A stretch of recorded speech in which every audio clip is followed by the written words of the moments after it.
Alhamdulillahi Rabbil Alamin. Allahumma salli wa sallim ala sayyidil mursalin wa ala alihi wa ashabihi ajma'in. Allahumma rabbana zidna ilma warzuqna fahma birahmatika ya arhamar rahimin. Ta'zim pada guru-guru kaum Bandung, Mungsi dan jamaah sekalian yang mulia. Puji pada Allah Azza wa Jalla, salatu wassalama pada Rasulillah Muhammad sallallahu alaihi wasallam. Kita lanjut lagi pengajian kita dalam kajian tafsir. A'udzubillahi minasyaitonir rajim. Bismillahirrahmanirrahim. Lanjutan dari pembahasan Al-Quran surah Al-Fatihah, yaitu Iyyaka na'budu wa iyyaka nasta'in. Terjemahan bebas, hanya kepadamu lah kami menyembah dan kepadamu lah kami minta pertolongan. Ada beberapa hal yang kita lihat. Yang pertama dari struktur bahasa, dari susunan bahasa. Segiannya dalam bahasa itu, bahasa katanya bahasa Indonesia itu ada subjek, ada predikat, ada objek. Dari SD diajarkan. Kalau kita lihat dalam ayat Iyyaka na'budu, justru ini terbalik. Maksudnya kebalik di Allah. Objeknya yang luar. Hanya kepadamu lah, kan awal objek. Kami menyembah. Kalau dibalik kepada struktur asal kalimat itu kami, karena kami adalah subjek. Kami hanya menyembah atau kami menyembah hanya kepadamu. Ini asal bahasa, asal struktur. Jadi ada mubtada, ada khabar, ada subjek, ada objek. Tapi dalam ayat ini Allah dahulukan malah objeknya. Objeknya adalah Allah dalam hal ini, yaitu hanya kepadamu lah. Sekiranya kita potong kalimat hanya kepadamu lah, belum bermakna kami menyembah. Ini ada faedah-faedah tersendiri dalam kajian tafsir, yaitu ketika Allah mendahulukan objek atau maf'ul untuk disembah dalam ayat ini, menunjukkan bahwa yang paling penting diingat oleh manusia kepada Allah adalah menyembah. Jadi pekerjaan menyembah adalah pekerjaan yang paling didahulukan dari segalanya. Kemudian dari segi kesemua kalimat, wa iyyaka nasta'in, dan hanya kepadamu lah kami minta pertolongan. Juga secara susunan sistematis, lebih dahulu bicara menyembah Allah, baru kemudian bicara minta tolong sama Allah. Jangan dibalik, minta tolong ya Allah, nyembah ya belakangan aja. Awal menyembah, awal bicara menyembah, baru kemudian bicara minta tolong. Walaupun kita menyembah Allah juga atas minta tolong.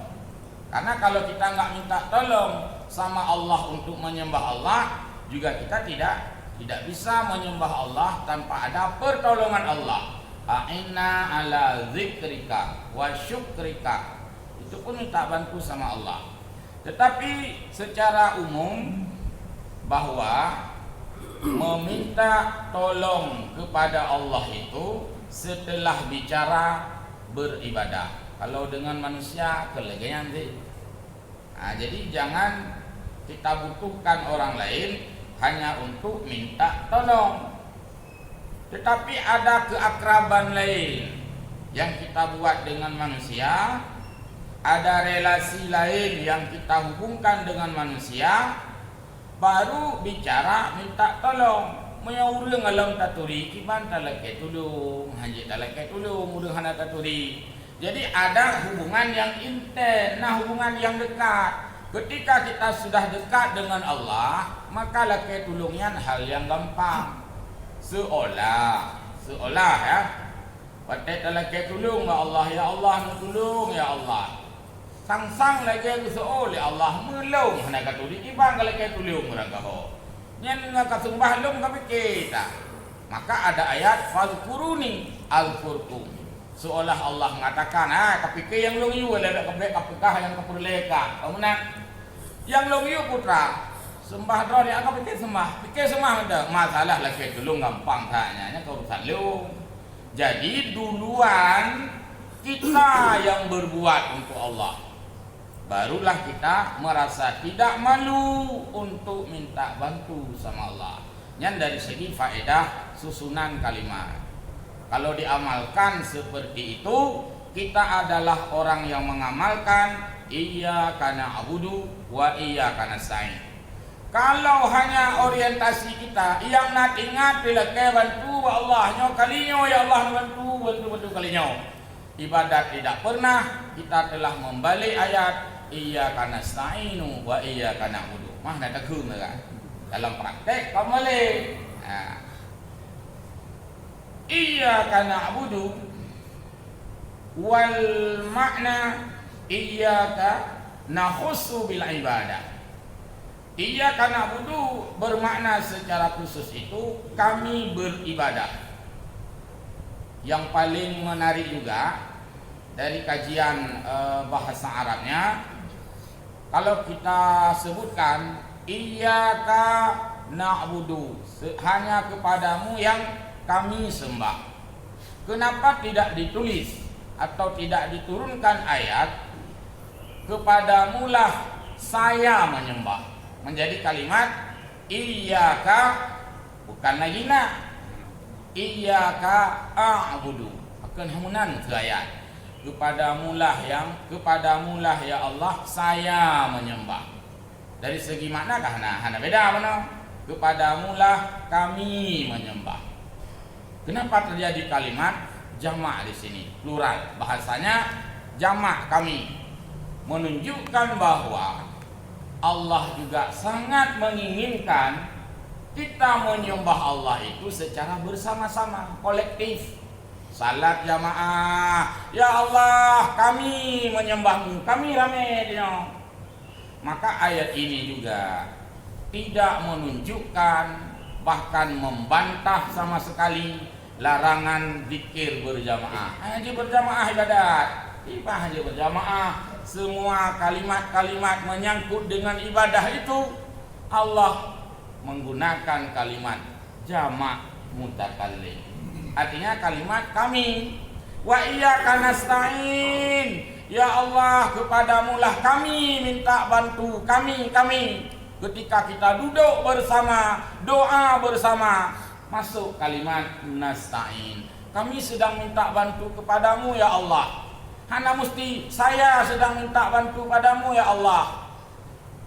Ayat ini bahasa urti pula implisit, mengandung makna bahwa ibadah secara kolektif, ibadah secara berjamaah itu bukanlah larangan. Baik itu salat berjamaah sebagai perintah memang, atau dalam format yang lain.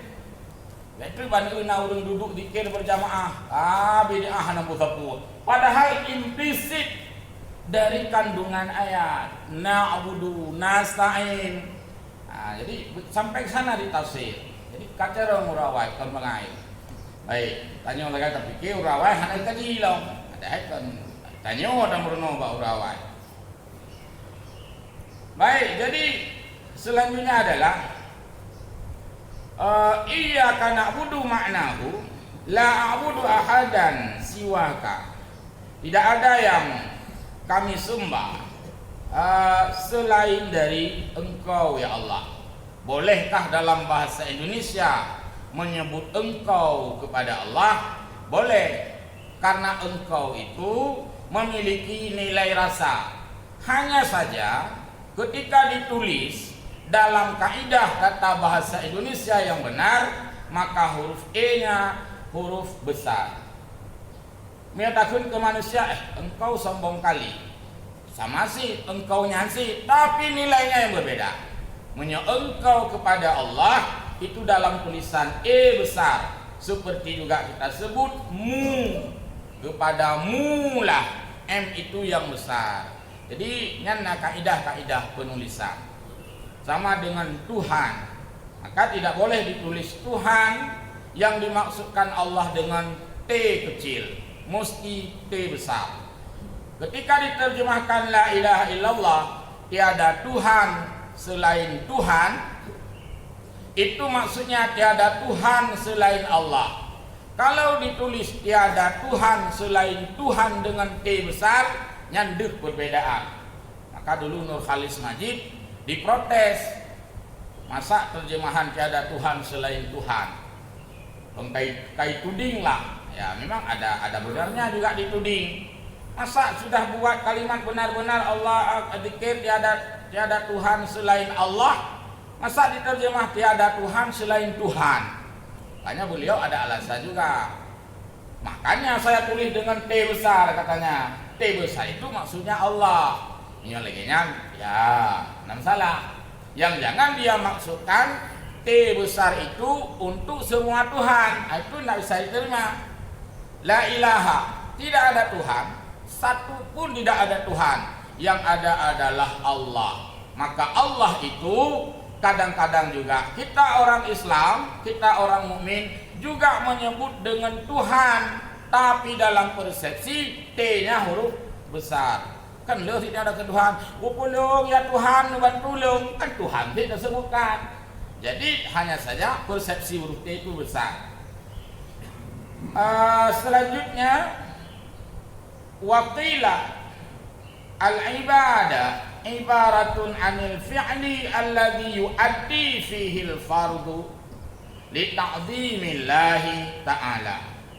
Ibadah juga diberi pemahaman sebagai segala sesuatu dari perbuatan kita manusia untuk menunaikan segala fardu, menunaikan segala kewajiban.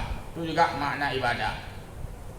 Untuk membesarkan, mengagungkan Allahu Ta'ala, Allah Subhanahu wa Ta'ala. Kadangkala disingkat menjadi Allahu Ta'ala, kadang-kadang ditulis dengan sempurna dan diucapkan dengan sempurna Allah Subhanahu wa Ta'ala. Allah yang maha suci dan maha tinggi. Ketika disebutkan Allah yang maha tinggi, bukanlah alamat Allah di langit. Bukanlah Allah berada di atas manyang sana, karena Allah Ta'ala, Allah maha tinggi. Jangan ilustrasi dan membayangkan Allah duduk di atas aras, wet aki, kalian katanya orang aja jamaah Allah saya di langit. Anak. Tidak ada seperti itu, karena Ta'ala itu artinya adalah maha tinggi, tinggi dalam segala aspek. Tinggi kekuasaannya, tinggi kerajaannya, tinggi jabatannya, tinggi kepemilikannya. Jadi tinggi ini bukan menunjukkan posisi di atas. Ya. Lagi tanya kun kanto nah, ibang kai terus surat liu. Mamanya kanto sama tingkat kan tanya. Rumah ana itu surat apa kanto bisa sama tingkat ya, kai terus. Padahal suratnya kai tubit, tahu nilai. Itulah maksudnya. Kenapa dibilang SK-nya sudah turun? Menunjukkan bahwa SK itu dibuat oleh orang yang posisinya lebih tinggi, walaupun dia tidak duduk di lantai atas. Yang SK don kai terus. Padahal kai tubit adalah ruangan. Maka penggunaan bahasa itulah yang paling penting dan paling dominan di dalam kajian tafsir. Tafsir yang orang pahami bahasa rusak semua itu. Dan dipastikan itu rusak. Sering lebih contoh mungkin di pertemuan pertama ketika di dalam konteks kita nyoba saja, apabila kita tidak tahu alamat dan kita tanya kepada orang, lu nak setat tidak ada orang, pat rumah tumpui mum kutablang, datang orang dari tempat yang lain, maka orang-orang mengatakan, rumah karap tau, anak pupu meja aju, lu tanya mbak gedenya, itu mana abang gede? Ai kedai 4 alamat 5 kan kalau menang maksud nu tanyong buat kedai kan.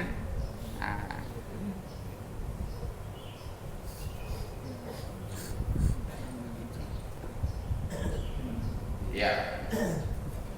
Arti tanyong buat kedai, tanyong urang duk buat kedai. Tapi punya kedainya hana teh baik tanya. Kenapa dia hana urang? Kan negah ditanya buat kedai. Pokoknya dia pegah tanya buat kedai. Nyamban hana pegah tanya urang duk buat kedai. Maka tanya buat kedai tahu. Kok pandai jauh kedai tahu. Ini artinya segmen bahasa yang cukup penting dalam memahami ilmu tafsir. Iyyaka nasta'in sekarang. Wa iyyaka nasta'in, yo kalau ujung-ujungnya. Ai minka tatlubul ma'unah, yaitu darimu saja, hanya darimu ya Allah kami natlubu, kami berharap, kami meminta, kami menuntut segala daripada bantuan. Bukan menuntut dalam arti besar kita lagi tuntut ilmunya, tuntut ilmunya kan berarti raya tanya tak tuntut. Beda dengan dalam bahasa justice, bahasa hukum, jih kai tuntut ku makna karena nak kesalahan maka tuntut. Itanya ukun hai nu tuntut ilmunya. Tapi ni apa? Tuku tak tuntut ilmunya di hana salah. Itulah beda dalam ketika dikatakan bahasa tuntut di meja hijau di persidangan hakim, maksudnya karena ada yang salah maka dia dituntut. Maka kami putuskan tuntutan 5 tahun karena salah. Mamanya ilmu kan karena salah tak tuntut.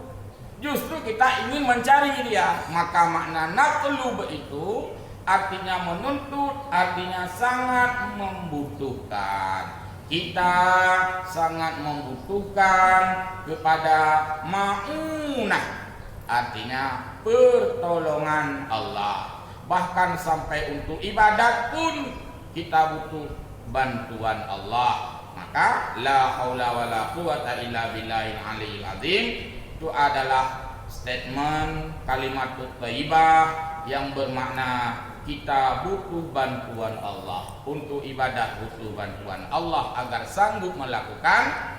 Untuk menjauhkan maksiat juga butuh bantuan Allah agar sanggup menjauhkan. Sekiranya tidak ada campur tangan Allah, hanya intervensi di Allah, maka kita tidak berdaya sama sekali. Karena itulah dipuji orang itu bukan dipuji fisiknya, tapi dipuji nilainya yang datang dari Allah. Kenapa kita memuliakan para ulama? Padahal darah ulama dengan darah kita sama-sama merah. Tai ulama dengan tai kita sama-sama kek welcome. Bahkan tak mulia ulama bukan fisiknya, tetapi karena dia memiliki ilmu, di mana ilmu itu diberikan oleh Allah. Maka di sanalah nilai kemuliaan. Karena kemuliaan itu ada pada fisik, maka tidak bisa dipisahkan fisik dengan ilmu. Anjit taksun mak ulama ilmu ron mata pakai ron hana pakai. Mbak musuh benar. Sekaligus orangnya. Makanya dulu ketika bapak macam dia masih hidup, senior sesepuh Pak Syam dulu saya teringat, gubernur kita, Profesor Dr. Haji Syamsuddin Mahmud. Ada bahasa yang beliau ucapkan, saya masih ingat sekali. Ada bahasa yang beliau ucapkan sebagai kapasitas pribadi, padahal saat itu beliau gubernur. Dan dia menulis di media, ini saya ucapkan sebagai kapasitas saya secara pribadi. Marah Jakarta waktu itu. Hei Pak Gubernur, Anda tidak bisa membelah diri Anda berdua. Ketika Anda sebagai gubernur, maka bahasa Anda adalah bahasa gubernur. Itu ingat di Jakarta. Di media juga diingatkan. Karena kita kan waktu itu masih konflik. Jadi diingatkan Jakarta. Anda tetap gubernur, jangan bilang atas nama pribadi. Karena pribadi Anda lah gubernur. Kecuali Anda bisa membelah tubuh menjadi 2. Sebelah kanan gubernur, sebelah kiri pribadi juga.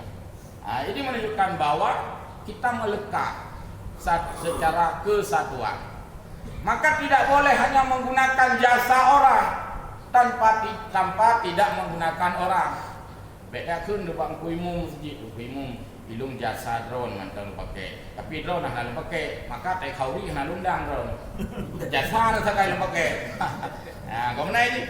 Nah, hai urang cara ilung elemen drone mantan pakai. Drone nak pakai, cara mantan lu pakai. Apa nak cara drone? Pakai drone tu. Drone nak pakai. Ini juga sama seperti ini. Tidak bisa dipilah karena dia adalah sebuah unit yang menyatu. Nah, sangat singkat waktu kita. Kemudian dalam hal ini ada beberapa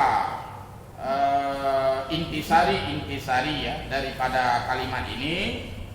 Ahaduha anna hadza yalzimu man yaj'alul istita'ah qabla al-fi'li wa nahnu bihamdillahi naj'alut taufiq wal istita'ah ma'al fi'li. Satu segi kali belum jelas benar, kita beribadah lebih dahulu baru minta bantu ke Allah.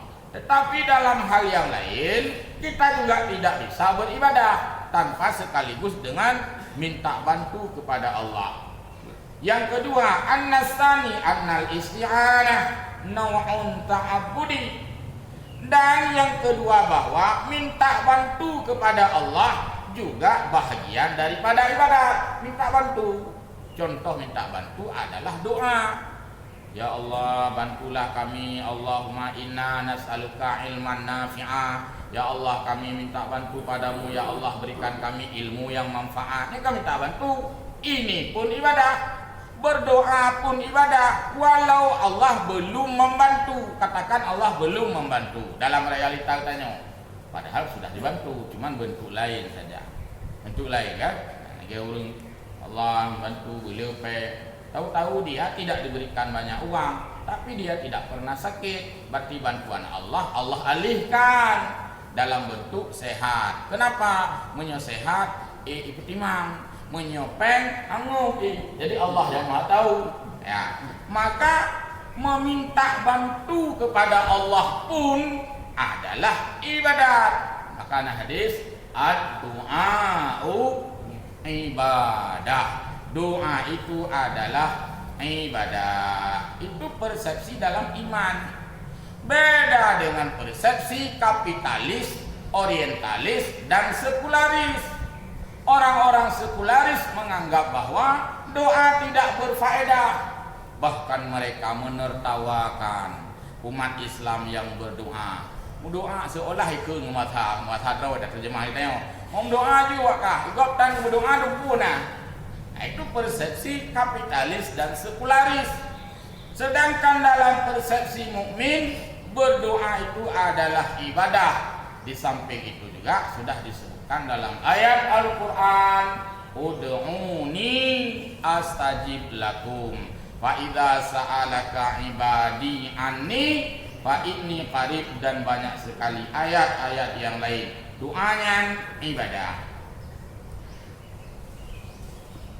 Kemudian as-salis, intisari yang ketiga, ka'annal abdu yaqulu syuri'at fil ibadah fa in ista'in, maka asta'inu nasta'inu bika ala itmamiha fala bima'na min itmamiha mani'an.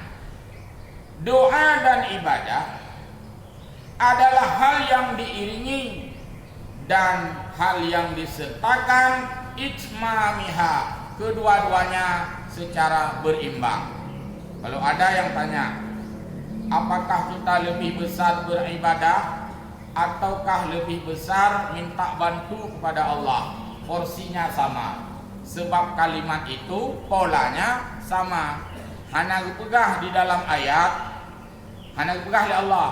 Ya Allah, kamu ibadah kepada drone 100% dan kamu laki bantu buat drone 25%. Hana sama dia, karena tidak ada hal yang membedakan antara Allah tempat kita menyembah, Allah sasaran kita menyembah, dengan Allah yang kita minta bantu. Tidak dualisme, karena Allah nyanyi. Jadi hana berbeda. Adum persen tak ibadah ke Allah, ya utuh. Adum persen tak lagi bantu, utuh zik. Karena yang tak lagi bantu pi ba Allah yang tak semah. Kalau kita kan berbeda, kita banyak objek. Kita tanyo, menyo perlepeng, tak hubungi urang kaya. Menyo perle elume, tak hubungi urang maling. Kedua tak hubungi kan? Menyo perle pegak rumah, tak hubungi tukang. Menyo perle dan job aja, kata hubungi urang tailor. Beda-beda tu. Perle ke la ilaha illallah, hubungi urang la illallah.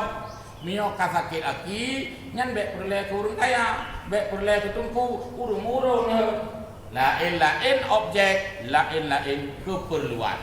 Sedangkan kita semua keperluan nasta'in itu juga pada titik yang sama, pada fokus yang sama, yaitu pada zat yang satu itu, Allah Subhanahu wa ta'ala. Satu lagi, ar-rabi'ah, yang keempat, innal abda idza qala, sesungguhnya hamba itu manakala dia mengucapkan iyyaka na'budu hasala lahul fakhru wa dzalika manzilatun 'azimah. Ketika kita menyebutkan ya Allah, hanya kepadamu lah kami menyembah, maka hasillah keagungan Allah, tidak ada dualisme. Maka ibadah itu dilarang pakai perantara, transmisi istilahnya. Menyosiaran na transmisi, senternya di Jakarta. Untuk bisa kita ngomong pakai handphone, itu pakai transmisi, pakai tower. Begitu gada tower, nah itu mulainya. Induknya ada di sana. Ketika ibadah tidak ada transmisi, hanya dalam ibadahnya phone hanya kena. Hanya maka tidak ada kita sembah manusia dan tidak kita sembah ulama sekalipun. Hanya nyolo sembah drone ulama, iron sembah lu ke Allah. Hanya ya. Jadi direct langsung kepada Allah. Maka bena ibadah sembahyang titik lillahi taala. Puasa titik lillahi taala. Umrah titik lillahi taala. Semua di ujung kalimat niat itu lillahi taala. Maka hanji puasa, hanji berangkat pun kecuali dengan langsung tertuju tanpa ada transmisi atau transit. Bila dia minta lintu, berhubung lintu di Jakarta, kah nak kena di Jakarta langsung nak ujak tablang transit di hotel-hotel. Nya minta lintu, ibadah ke minta lintu. Jadi langsung kepada Allah Subhanahu wa taala. Kabeh baca ya. Lu rasa agak sulit juga untuk dilanjutkan karena nampak ya. Silakan nampak ya. Ya, silakan. Ya.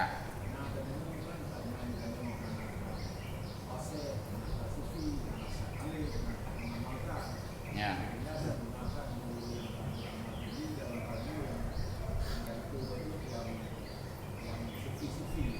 Ya.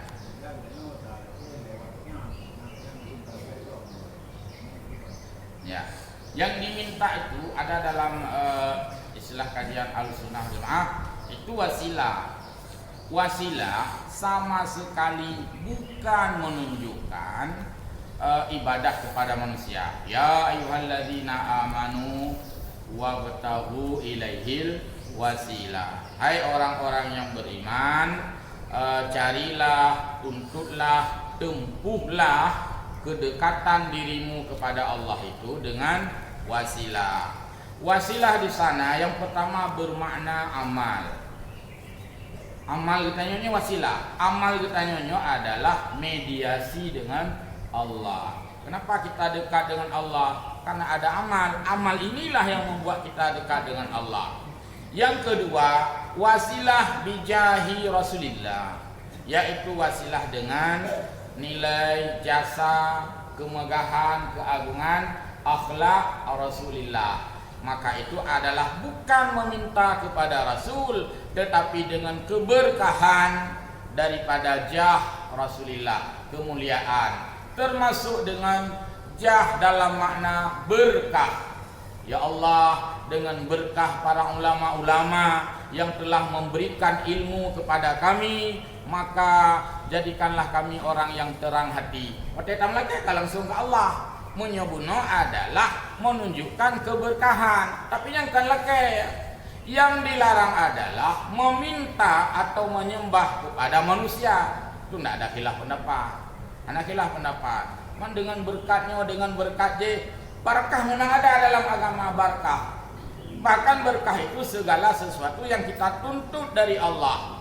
Barakah itu hanya ada manakala hamba itu dekat dengan Allah. Orang-orang mukmin, orang-orang salih, orang-orang aulia itu adalah orang-orang yang dekat dengan Allah Subhanahu wa taala, maka seolah kita mengatakan, ya Allah, sebagaimana Engkau telah memberkahi mereka, saya kepingin seperti itu ya Allah. Ihdinas siratal mustaqim, siratal ladzina an'amta alaihim minan nabiyyina wasiddiqina wasyuhada'i wasalihin. Itulah wasilah. Ya Allah, tunjukilah kami jalan yang benar sebagaimana Engkau telah menunjukkan jalan yang benar kepada para nabi. Yang kena nilai cemburu dia. Ya Allah, agaknya nabi mengkelung ke nabi itu cemburu yang legal, cemburu yang diyu oleh Allahnya, cemburunya memang disuruh seperti itu. Ya Allah, tunjuk jalan lun yang benar sebagaimana Engkau telah menunjuki orang-orang yang salih. Ya Allah, galak urung salih, kalau baca sejarah orang-orang salih, betapa mulianya mereka. Saya kepingin seperti itu ya Allah. Maka dalam doa, ya Allah, dengan berkat orang-orang yang salih ini, saya diberikan ini, ya Allah diberikan itu. Mendoa kepada Allah. Menyebutno istilahnya kecemburuan kita kepada orang-orang mukminnya lebih ya. Kedua yang diulih Allah Ta'ala. Pertama, kecemburuan kita kepada ilmu orang-orang yang berilmu, termasuk salihin, anbiya, aulia. Ini kecemburuan yang pertama. Yang kedua, kita dianjurkan cemburu kepada orang-orang kaya, yang mana kekayaannya itu dia pergunakan pada jalan agama. Yang dua cemburu, yang lain hanya cemburu, anak cemburu betul. Jadi cemburu ada yang legal, ada yang juga dilarang. Seperti itu. Jadi ayat ini, ya, dalam satu format ayat ini, mudah-mudahan kita pahami juga. Kalau dulu barangkali tahu hanya arti iyyaka na'budu wa iyyaka nasta'in. Mudah-mudahan subuh ini kita sudah tahu kenapa kalimat itu seperti itu susunannya dan kandungan-kandungan yang di dalamnya. Kenapa kata ganti di sana adalah kami, bukan saya menyembah, menunjukkan ada yang terimplisit, ada yang terkandung makna di dalamnya, tersirat, ya, bukan tersurat saja. Demikian Bapak Ibu sekalian, nah, kami dengan Bapak Haji Miswani harus juga menunaikan rutinitas apel pagi di kantor pada jam 8:10. Wallahu a'lam bishawab wa ilaihi ma'ab. Mohon maaf. Assalamualaikum warahmatullahi wabarakatuh.